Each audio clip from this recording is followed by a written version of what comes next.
আমরা এখন দেখব হার্ডওয়্যার তৈরি হওয়ার পরে কিভাবে একটা বেসিক কোড দিয়ে তাকে আমরা টেস্ট করতে পারি। এটা আমাদের মেইন কোড। এখানে যেমন আমাদের আছে, এটা আমাদের মেইন কোড যেটা পাঠানো হয়েছিল।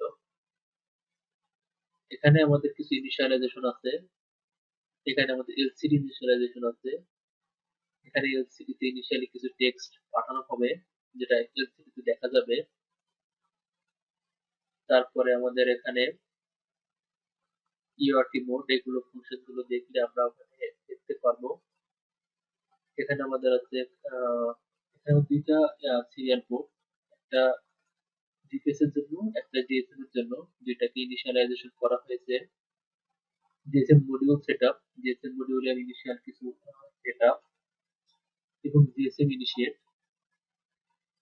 এরপর আমরা যেটা করছি, আমাদের ফাইল লুপের ভিতরে আসার পরে আমরা এলসিডি ক্রিয়েট করলাম এবং এরপরে ইউআরটি পুট জিএসএম, এখানে এটি আর এন কমান্ডটা পাঠালাম হলো।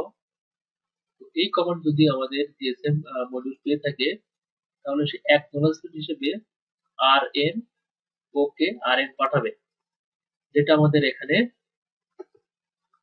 সেভ হয়ে থাকবে। আমাদের সে পাঠাবে আর এন ওকে আর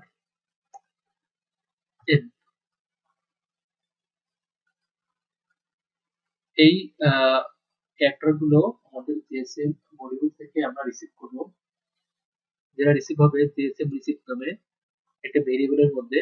এরপর এই ভেরিয়েবল, এই স্ট্রিংটা আমাদের পরবর্তীতে এলসিডিতে শো করানো হবে।